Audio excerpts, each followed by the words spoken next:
এই যে এত করে বোঝানোর চেষ্টা করি মানুষ যাতে আগামীকাল একটু তুলসী তলায় জল দেয়, একবার প্রণাম করে, তদ্বৃদ্ধি প্রণিপাতেন পরিপ্রশ্নেন সেবয়া, গীতা। মানুষ জীবনে ভক্তিপথে আসতে গেলে, স্বরূপে ফিরতে গেলে তার প্রথম সোপান হচ্ছে প্রণাম।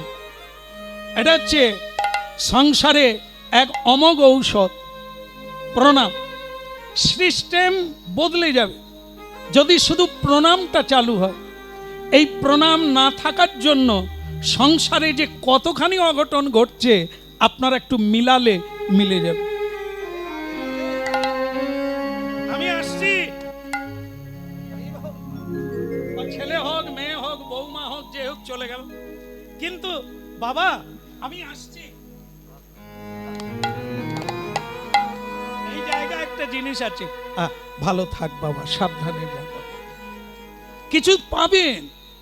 আর এই নিচু হওয়াটাকে কি বলে? মনুষ্যত্ব, বিদ্যা বিনয় সম্পন্ন। মানুষ হয়েছি কিন্তু বেহুশ, পশুর মতো উগ্র, বুঝতে না বুঝতে উত্তর দিয়ে দিই, বলতে না বলতে সব শেষ করে দিই, একবার ইতিবাচক টেনে দিই, আর কোনো কথা নেই। না, জীবনটা এরকম না। সারা জীবন শিখতে হবে, সারা জীবন বুঝতে হবে, আর একটু ঠান্ডা থাকতে হবে, বিদ্যা বিনয় সম্পন্ন। যত প্রণাম করবেন আপনার অহংকার পাতলা হবে, করে দেখবেন। এই যারা করছেন তারা অনুভব করছে আগের মতো আমি রেগে যাই না। আগে খুব রেগে যেতাম, কিন্তু এখন আমি রাগি না। বলছে বলুক, ওরা জানে না বলছে, নাকি না? যারা এই পথে নেমেছে তারা এটা অনুভব করছে, আর যারা এখনো নামে না তারা, ও সব কি সত্যি কথা বলবো, তার আবার ওই হয়ে গেল, মারামারি হয়ে গেল, কাটাকাটি হয়ে গেল, হাসপাতালে শুয়ে পড়লো, বলো হরি, ঝামেলা চুকে গেল। আর যদি একটু কুলকুল, যদি একটু ঠান্ডা হয়ে থাকতো, কত কিছু তার জন্য করতে হবে প্রণাম। তদ্বৃদ্ধি প্রণিপাতেন, নিজেকে সমৃদ্ধি করতে গেলে প্রণাম করো। মা বাবাকে করো, গুরুজনদের করো, সাধুদের করো, তুলসীকে করো, ভগবানকে করো, অগ্নিকে করো, সূর্যদেব। প্রণাম করলে শেষ হবে না, করো, করে দেখো। কথা শুনে বলো না, করে দেখো কি আছে এতে, একবার ডুবে দেখো, করে দেখো। হ্যাঁ, তা যাই হোক, এই প্রণাম। তা মা তুমি যাই বলো তাই বলো, তুমি হয়তো বুঝবে না, আর তোমাকে বোঝালেও তুমি বুঝবে না, তাকে বুঝিয়ে কোনো লাভ নাই। এই যে আমরা কীর্তন গাইছি, বোঝাবার চেষ্টা করছি যে কমসে কম জীবনে তুলসীতে একটু জলদান করুক আর প্রণাম করুক। কিন্তু সেটা আমি বুঝালে কি হবে? কেউ কেউ আবার বলে কীর্তনের শেষে, শ্যামসুন্দর প্রভু আমি জানি আপনি চেষ্টা করছেন বোঝাবার জন্য, আমি যদি না বুঝি আপনি কি করবেন? একদম খাঁটি কথা। আমি ভালো বলেছিস রে, তবে তুই না বুঝলে কি হবে, আমি বুঝলেই হলো। তুমি বুঝলে তোমার কাজে লাগবে, আমি বুঝলে, তুমি যদি না বুঝো, টেরা হয়ে থাকে, তো আমার কি যাবে? তাই জন্য ভক্তমণ্ডলী মায়েরা, আমরা, আপনারা এসেছেন বোঝার জন্য, আমরা এসেছি গুরু কৃপায় কৃষ্ণ তত্ত্বটা বোঝাবার জন্য। ভগবত তত্ত্ব, মানব কল্যাণ কিসে হয়, এই তত্ত্বটা যতটুকু অনুভব করেছি সেইটা আপনাদেরকে বিতরণ করতে এসেছি। আর আপনাদেরকে নেওয়ার যোগ্যতা হতে হবে, বুঝে নিতে হবে, আর কিছু না। একটু বুঝে নিলেই মিলে যাবে, আর আপনারা অনেক কিছু প্রাপ্ত হয়ে যাবে। হ্যাঁ, বলো রাধা মাধব কি। তা মা, তুমি জন্ম দিয়েছো, তোমাকে একটা প্রণাম করি। তা যাবি কোথায়? আমি গুরু গৃহে যেতে চাই। সবাই পথ চলে, পথ দেখাতে সবাই পারে না। লক্ষ্য শূন্য লক্ষ্য কামনা, ছুটিছ গভীর আধারে। সকলেই তো পথ চলছে, কে যে কোন গাড্ডার দিকে এগিয়ে যাচ্ছে তারা তো জানে না। এই জন্য পথ চলে সবাই, পথিক পাওয়া যায় অনেক, কিন্তু পথ দেখাতে পারে না। তারা কারা? তারা পৃথিবীতে দুই একজনা, হাতে গোনা মুষ্টিমেয় কজন আসে, তাদের নাম সাধু গুরু বৈষ্ণব। হরি বল, হরি বল। যত হাজার মাইল দূরে থাক তাদের কাছেই যেতে হয়, কারণ তারা পথ চেনে, রাস্তা জানে। তারা পথ দেখালে তাড়াতাড়ি গন্তব্যে পৌঁছে যায়। হরি বল, হরি বল। ও মন গুরু ভজ রে, ওরে সোনার চাঁদ, দিন দরিয়ায় উঠলে তুফান, কে দেবে আসান। ও মন গুরু ভজ রে, ওমর গুরু ভজ রে, ওরে সোনার চাঁদ, দিন দরিয়ায় উঠলে তুফান, কে দেবে আসান। ওমর গুরু ভজ রে।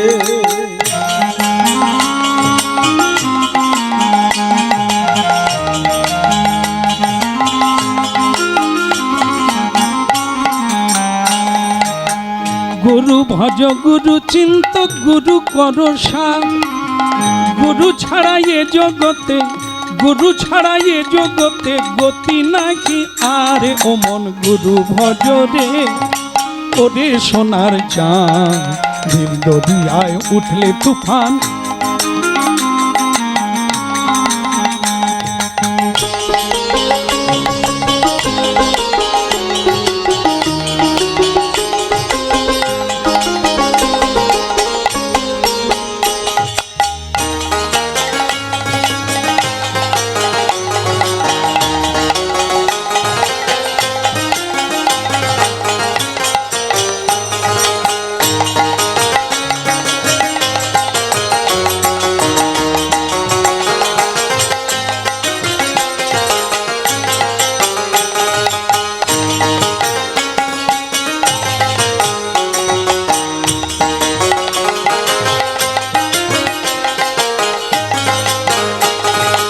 ভাই বলো বন্ধু বলো, কেউ তো কারো নয়। ও মন কেউ তো কারো নয়। আসা যাওয়া পথের মাঝে, আসা যাওয়া পথের মাঝে, পথের পরিচয় মন গুরু ভজ রে।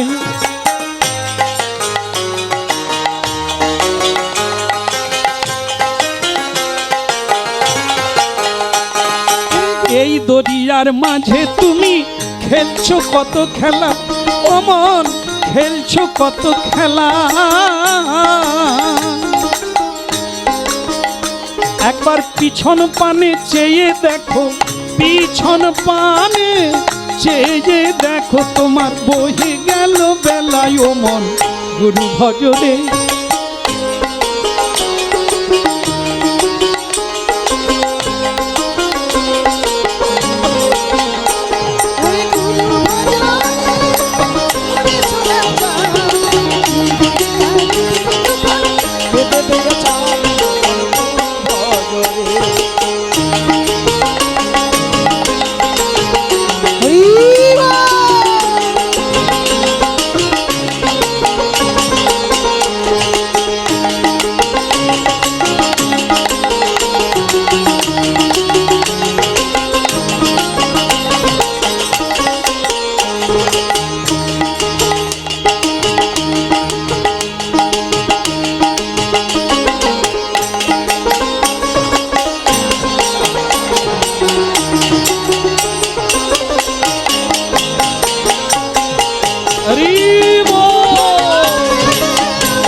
মাথায় করে আনতে হবে। আচ্ছা মেধাই গো হরি বল।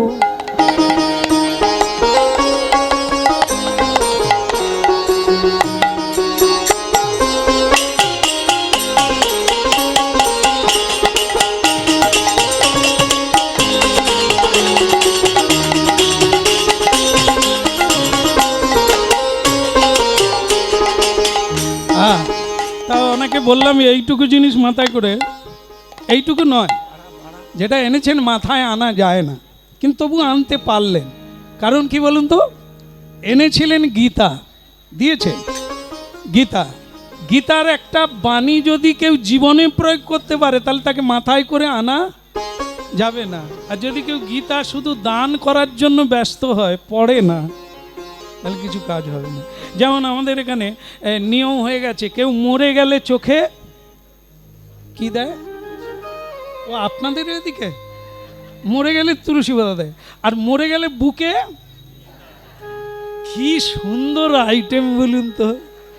হ্যাঁ, সে যদি বেঁচে থাকতো তোমার তুলসী পাতা উড়ে দিত, আর সে তো পছন্দই করেনি, সে মরে গেছে বলেনি আর তুলসী পাতা চোখে আছে, নালে উড়িয়ে দিত কোন দিকে।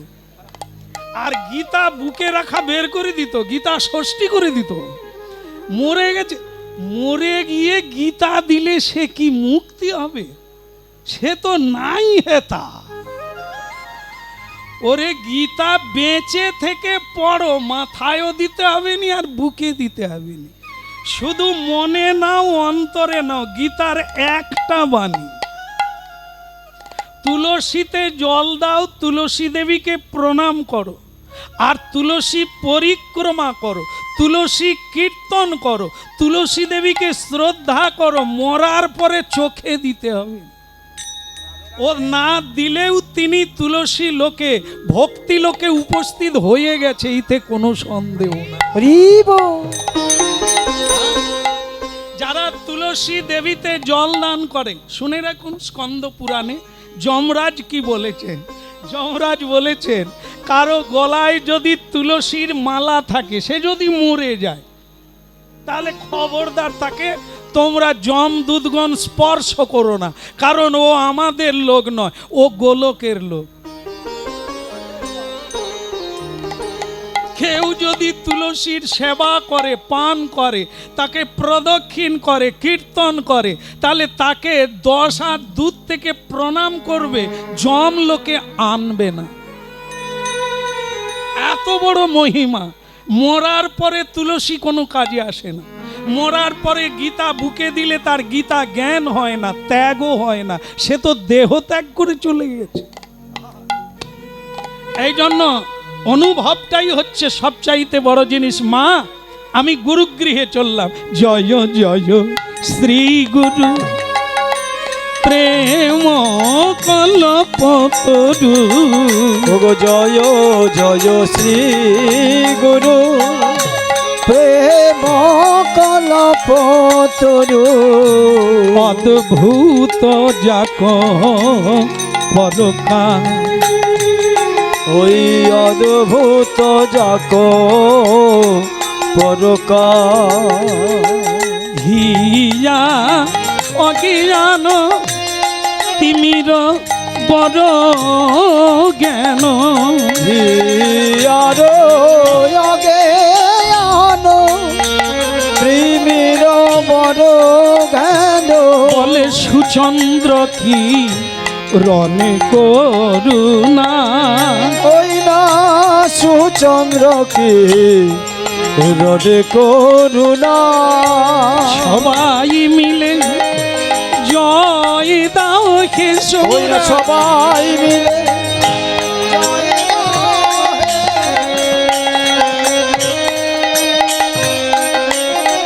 পরম দয়াল গুরুদেবে সবাই মিলে জয় দাও হে। পরম দয়াল গুরুদেবে জয় দিলে জয় হয়ে যাবি। সবাই মিলে গৌর হরি, সবাই মিলে জয় দাও হে গৌর হরি হরি বলে। সবাই মিলে জয় দাও হে গৌর হরি হরি বলে। সবাই মিলে জয় দাও হে। আমরা সবাই মিলে জয় দাও হে। শ্রী গুরুদেব কি। আরেকবার বলা যাবে কি? বলো দয়াল গুরুদেব কি। গুরু দরকার আছে কি?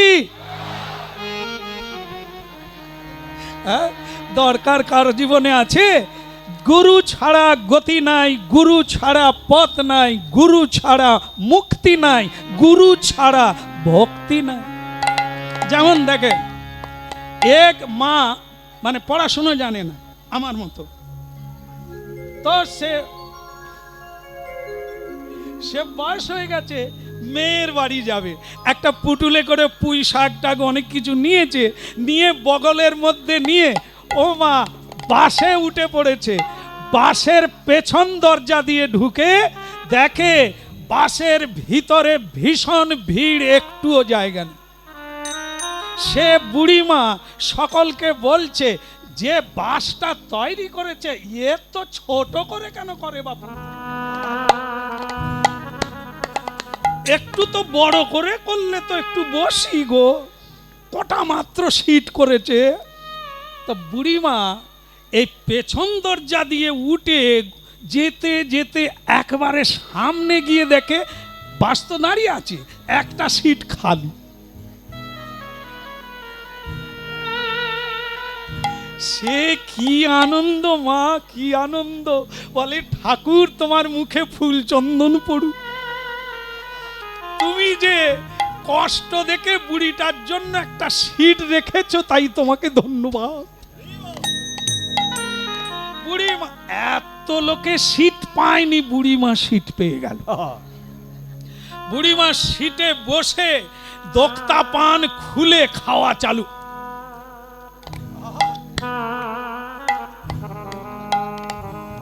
কিছুক্ষণ পরে যার সিট তিনি গেট খুলে উঠছেন। আপনি ধরতে পেরেছেন কার সিট? আপনারা যেটা জানেন আমি বুঝিনি, কি অবস্থা। ঠাকুমা দেখে সাইড দিয়ে গেট খুলে সে উঠবে করেছে, আর বুড়িমার সঙ্গে সব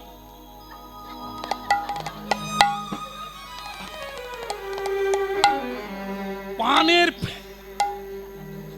পিচটা ফেলে দিয়ে, আর সে ড্রাইভার বলে ঠাকুমা উঠে পড়ো। তুই কে রে? তুই কে ডা? তুই আমাকে উঠতে কস কে রে? পরের গাড়ি আয়। আরে ঠাকুমা, ও ঠাকুমা, ঠাকুমা আমি ড্রাইভার। সে ঠাকুমা বলে তুই হলি বা চৌকিদার, তুই অন্য গাড়ি আয়।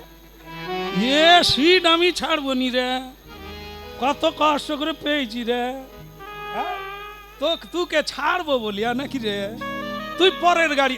সে ড্রাইভারও বুঝাতে পারেনি, প্যাসেঞ্জারও বলছে ঠাকুমা আপনি কোথায় যাবেন? মেয়ের বাড়ি, মেয়ের বাড়ি। হ্যাঁ ওই যে হাইব্রিড পুঁই গাছ নিয়ে পুঁই শাক নিয়ে যাচ্ছি, আমার বড় মেয়ে খুব খেতে ভালোবাসে সরষে বাটা দিয়ে। প্যাসেঞ্জার হেসে বলছে ঠাকুমা তোমার পুঁই শাক এইখানেই সরষে হয়ে যাবে। বলে তুমি ওই সিট ছেড়ে দাও। আরে বাবা ড্রাইভারে বলে হলো বা চৌকিদার, সিট আমি ছাড়। শেষকালে ড্রাইভার একটু ঘুরিয়ে বলছে ঠাকুমা আমি গাড়ি চালাই, আমি না চালালে জামাই বাড়ি যাবেন কি করে? তুই তো বলবি যে আমি গাড়ি চালাই, খালি বলে ড্রাইভার। তা আমি মানে সে তো পড়াশুনো জানে না আমারই মতো, সে তো ড্রাইভার মানে বোঝে না, সে খালি বলে এইবার বুঝতে পেরেছে যখন বলে ঠাকুমা আমি গাড়ি চালাই, আমি না চালাইলে জামাই বাড়ি যাবেন কি করে? ঠাকুমা বলে তাই তো, ওই জন্য গাড়ি চলে না। উঠে বস, তবে তুই যখন নেমে যাবি সিটটা আমাকে দিবি।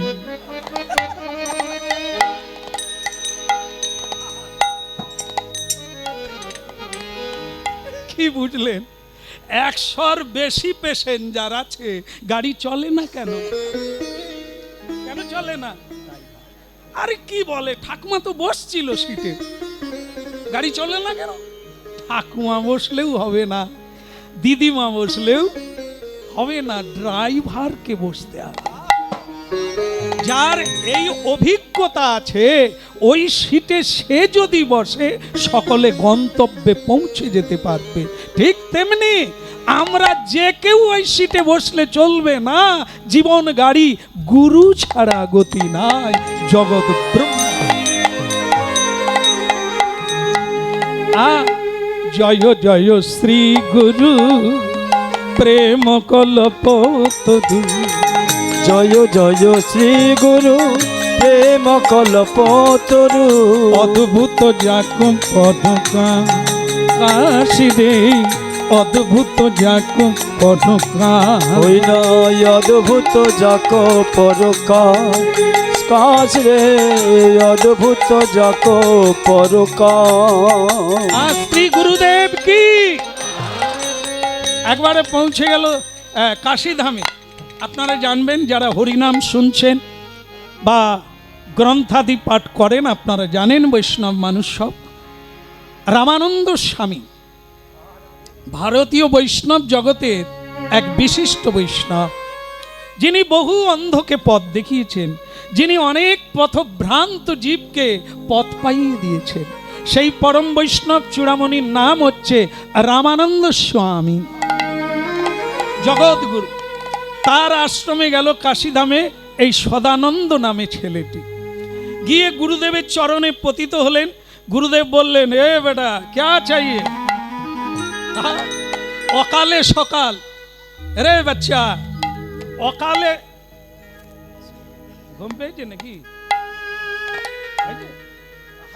হাই উঠছে কেন? হাই উঠবে না, শরীর থাকলে হাই উঠবে না। তবে মা হাই উঠবে, ওই রকম বসলে হাই উঠবে। এরপরে আপনি অনেক সময় পড়েও যেতে পারেন। হ্যাঁ, ঘাড় সোজা রাখবেন, মেরুদণ্ড সোজা রেখে বসুন, আপনার দেখবেন শরীরে কোনো কষ্ট হবে না, অনেক টাইম বসে থাকবেন। এগুলো তো আমাদের বসার নিয়ম।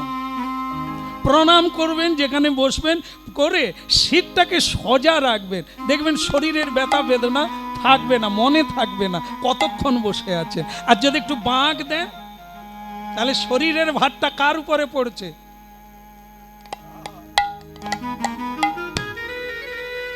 তাড়াতাড়ি বুড়ো হয়ে যাবে। কাল থেকে হাঁটার সময় সোজা হাঁটবে, এতে বসলে সোজা বসবে।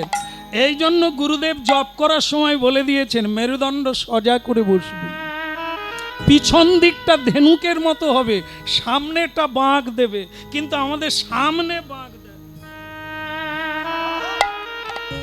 এ ঘুমিয়ে লালা ঝরে যাবে, হরিনাম আর হবে। শ্বাস প্রশ্বাস নিতে হবে, প্রাণায়াম করতে হবে, নালে মনোচঞ্চল দূরীভূত হবে না, মন অন্যদিকে চলে যাবে। শ্বাস প্রশ্বাসের কাজ করুন, মনটা শ্বাসের দিকে চলে আসবে। এটা হচ্ছে একাগ্রতার নিয়ম। হ্যাঁ, বসতে শিখতে হবে, তাহলে অনেকক্ষণ বসে থাকবে, নালে যতক্ষণ কীর্তন হবে ততক্ষণ ঘুমিয়ে তারপরে বাড়ি চলে যাবে। মিনার মা বলবে, কেমন কীর্তন শুনলি? বুঝতে পারিনি। উনি তো ঘুমিয়ে নিয়েছেন, বুঝবেন কোথার থেকে? এই জন্য দায়িত্বটা আপনাদের বুঝে নেওয়া, আমাদের দায়িত্ব বুঝিয়ে দেওয়া। বলো কানাইয়া লাল কি? ওদিকের হলো কি না, ওই গুরুদেবের কথা। গুরুদেব বলছে অকালে সকাল কেন? যে সময়ে খেলাধুলা করে, পড়াশুনো করে, জীবনকে নিয়ে বিলাসবহুলে মেতে ওঠে, সেই জীবন যৌবনকে নিয়ে কাশীধামে গুরুগৃহে কেন?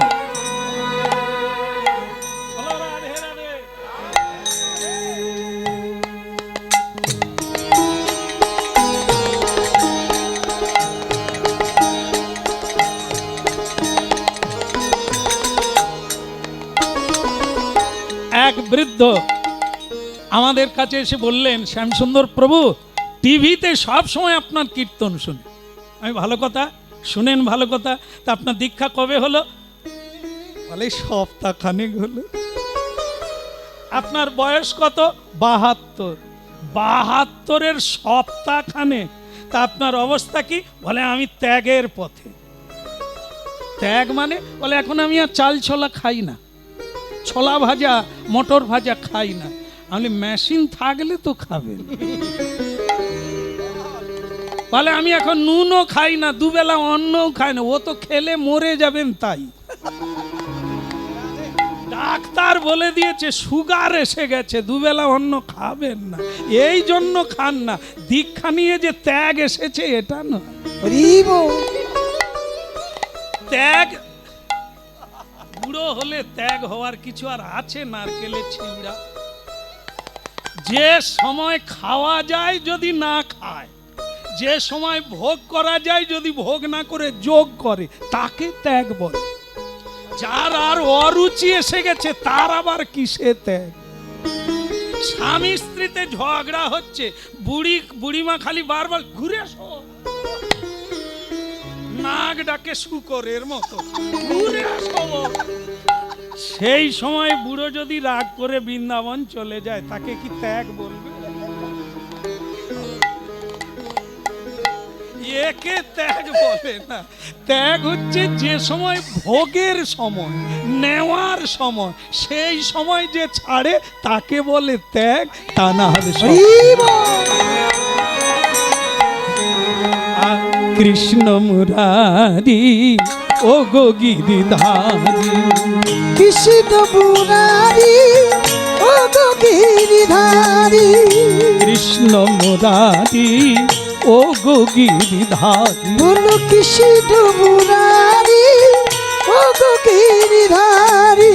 তোমারই চরণে আমি সবই সপিলাম প্রভু, তোমারই চরণে আমি সবই সপিলাম প্রভু, তোমারই চরণে আমি সব সপিলাম, তোমারই চরণে আমি সব সপিলাম।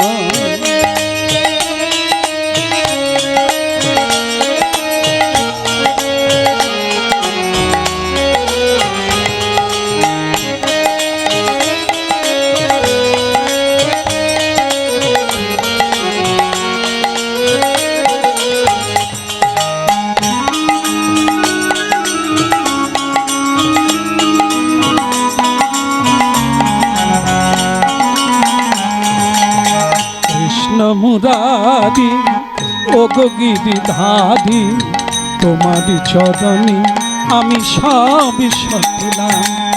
কৃষ্ণ মুরারি ও গো গিরিধারী, তোমারই চরণে আমি সব সপিলাম। যা ছিল আমারই সব তোমায় দিলাম, যা ছিল আমারই সব তোমায় দিলাম, যা ছিল আমারই সব তোমায় দিলাম, যা ছিল আমারই সব তোমায় দিলাম। কৃষ্ণ মুরারি ও গো গিরিধারী, তোমারই চরণে আমি সবই সপিলাম। বলো কৃষ্ণ মুরারি ও গো গিরিধারী, তোমারই চরণে আমি সব সপিলাম।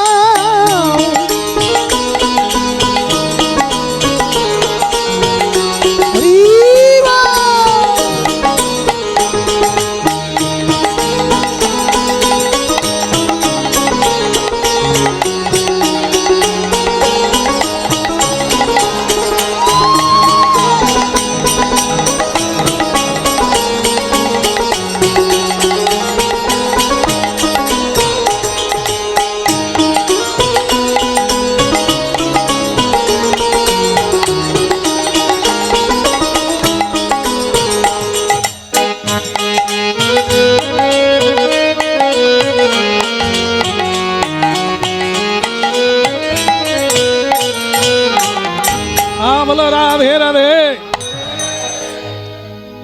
আসলে না নেচেও পারি না, আবার নাচতে গেলে পারি না।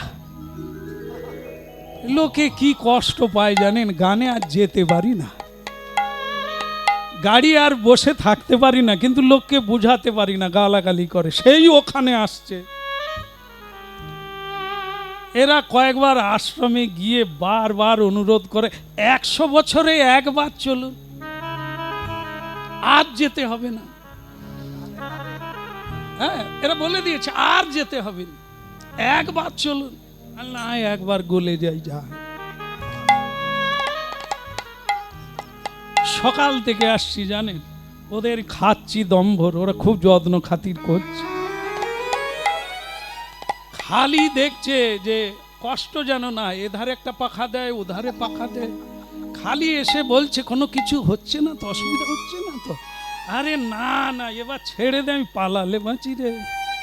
কি শুধু কখন 5টা বাজবে রে, তোর পাখা থাকবে, আমি তো সেখানে না যাই। যাই হোক, আপনাদের দেখলে লোভ লাগে কিন্তু শরীর আর টানে না। অনেক দিন তো হলো গুরুদেবের আশ্রমে থাকি, ওখানেই জীবন কেটে যাচ্ছে, আর বেরোতে ইচ্ছে নেই। কেমন? তাই এই এলাকার বহু মানুষ এখানে আছেন, বিরক্তি বোধ করছেন যখনই না বলা হয়।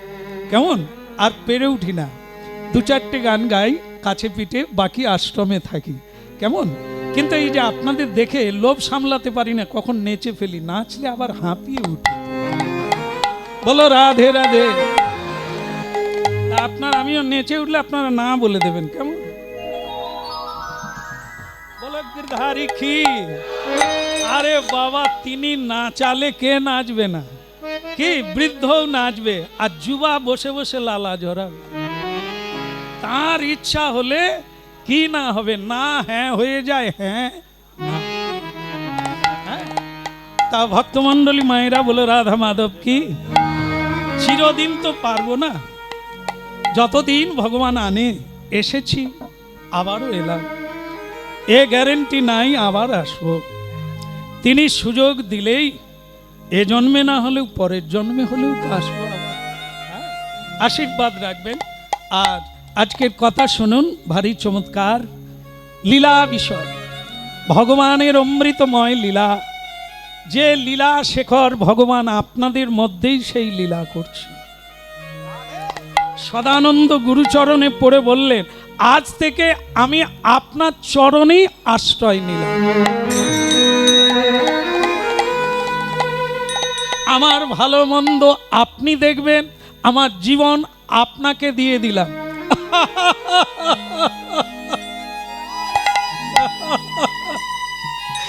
ए बच्चा, এরকম বলনে কে লিয়ে বহুত আচ্ছা লাগা। যে বলে তারও ভালো লাগে, যে শোনে তারও ভালো লাগে, কিন্তু ऐसा जिंदगी নেই। স্বপনে দেখিলাম হায় কি মধুর স্বপন, জাগিয়া উঠিয়া দেখি একই কর্তব্য কঠোর জীবন যাপন। দিনে দেখো আর রাত্রে দেখো, স্বপ্ন দেখতে ভালো লাগে, কিন্তু স্বপ্নটা বাস্তবায়িত করতে জীবন কেটে যায়, তবু ধারে কাছে পৌঁছানো যায় না। এ বাচ্চা, কত মহা মহা गुरु फेल हो गया, चल गया, हट गया, भाग गया, और तू तो काल आया। बच्चा, ये तो नवीन सूर्य है, अभी तो बहुत बाकी, क्या करेगा तू? सब किछु আমায় দিয়ে দিলি, এ কার বুলি তুই বলে দিলি আমাকে? শোন, যদি এখানে থাকতে চাস তাহলে মা কা আবদার छोड़ दो, মায়ের আদর ভুলে যাও। সংসার আলাদা জিনিস, মা আদর করে, বাবা আদর করে, ভাই আদর করে, বোন আদর করে, বউ আদর করে, স্বামী আদর করে, वो आदर का जाएगा है, लेकिन यहाँ नहीं है। ভজন আলাদা জিনিস আর ভোজন আলাদা জিনিস। ভজন সে আবদার চলে, ভজন সে আবদার নেই চলে। থাপ্পড়ে বদনা ঘুরিয়ে দেব, ঝুঁকলেই থাপ্পড় মারব। এখানে মার আদর নয়, বিছানা করে দেবে, ঘুমিয়ে যাবে। ভজন সাধন উলট গতি।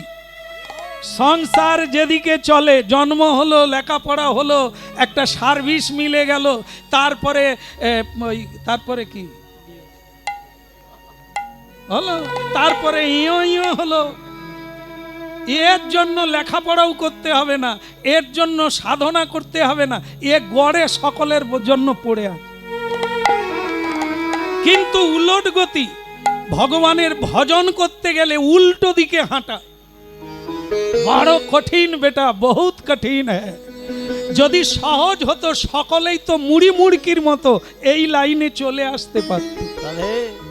ভোগের কথা বললে সকলের আনন্দ হবে, ত্যাগের কথা বললে যাই রে বাপরে ডাক ছাড়বে। ভোগের কথা বলো, সকলে শুনতে ভালোবাসে। কোন কথাটা বলুন তো? সংসারে থেকে কি করে হবে।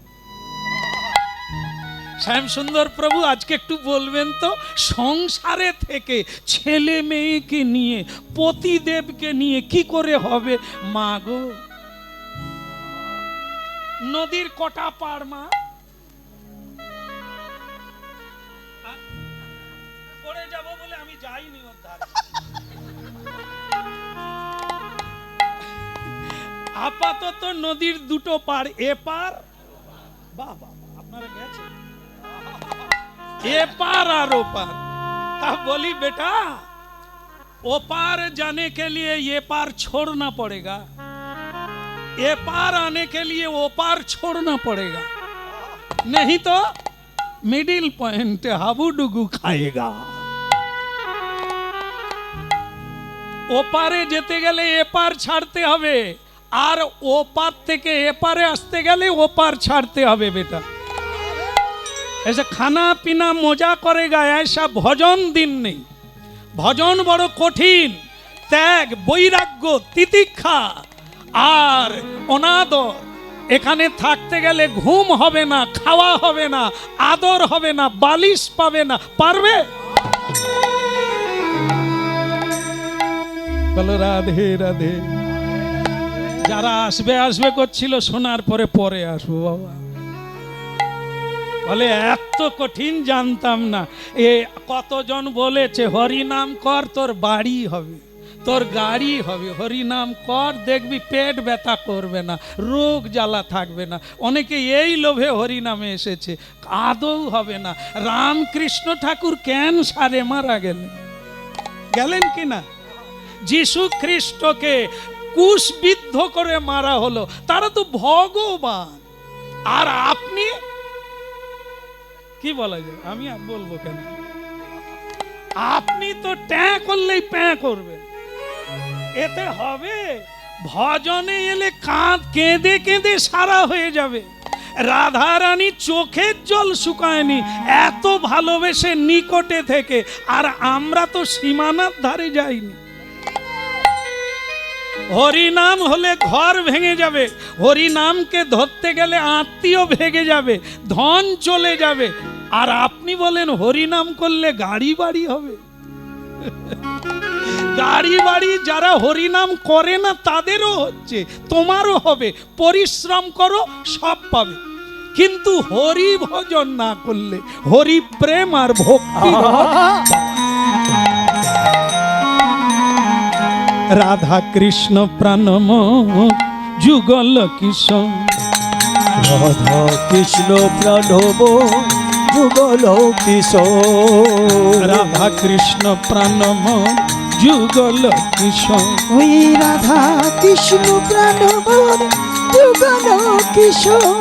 ওই জীবনে মরণে আর গতি নাহি মোর, জীবনে মরণে আর গতি নাহি মোর, জীবনে মরণে আর গতি নাহি মোর। ওই জীবনে মরণে আর গতি নাহি মোর। রাধা কৃষ্ণ প্রাণম যুগল কিশোর, রাধা কৃষ্ণ প্রাণ মোর যুগল কিশোর। কালিন্দির কুলে কেলি কদম্বের বন, কালিন্দির কুলে কেলি কদম্বেরি রতন সিংহাসনে বসাবো দুইজন, রতন সিংহাসনে বসাব দুইজন। রাধা কৃষ্ণ প্রাণম যুগল কিশোর, রাধা কৃষ্ণ প্রাণব যুগল কিশোর, যুগল কিশোর, যুগল কিশোর। রাধা কৃষ্ণ প্রাণ।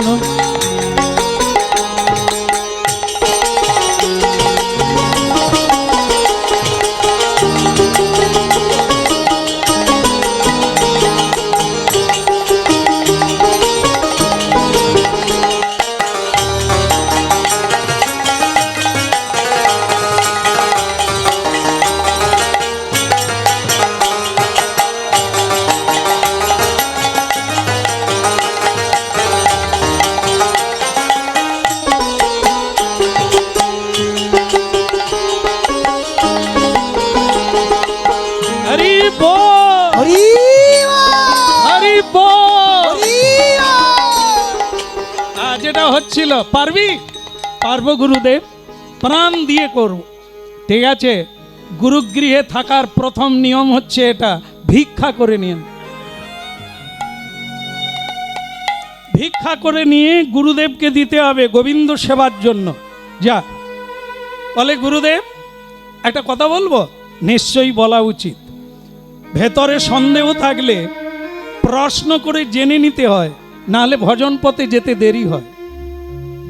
প্রশ্ন করার জায়গা আছে। উপদেক্ষন্তিতে জ্ঞান, জ্ঞানীন তত্ত্বদর্শীন। জ্ঞানীর কাছে যেতে হয় জ্ঞান নেওয়ার জন্য। বলবে না কেন?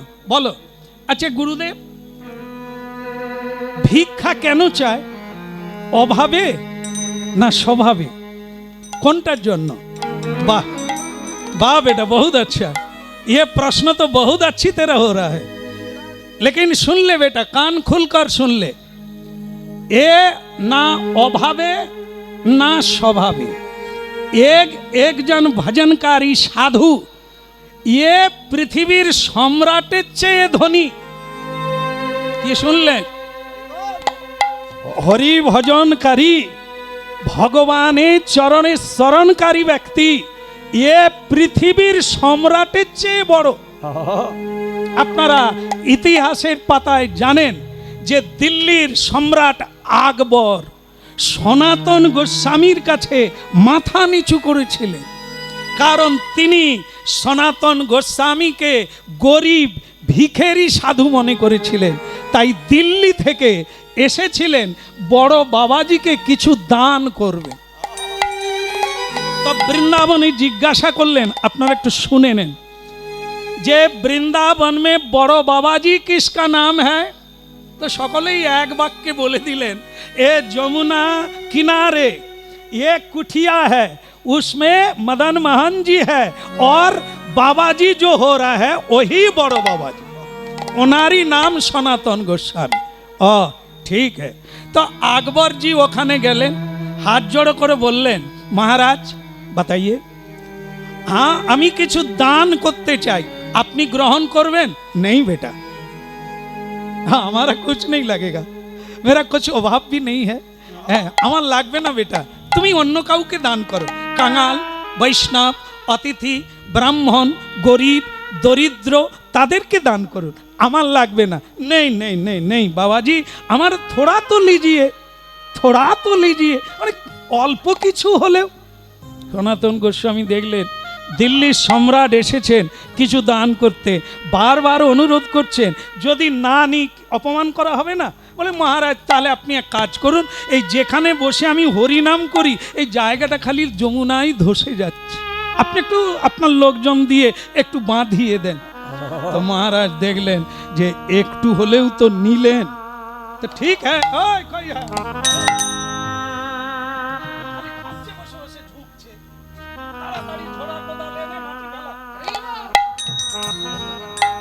মালিকের ঘরে লোক সব বসে আছে, আমি তাদেরকে ঝোড়া কোদাল আনতে বলি। যারা আমাদেরকে মেদিনীপুর থেকে টেনে আনছে, কত ক্ষমতা ভাবুন, আমি তাদেরকে ঝোড়া কোদাল,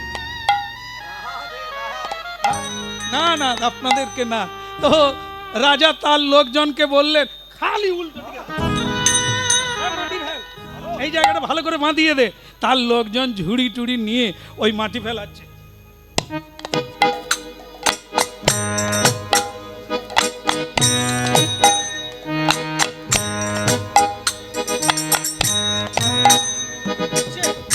কোদাল মারা হচ্ছে। আরে জীবনে সবাইকেই একদিন না একদিন কোদাল মারতে হয়েছে।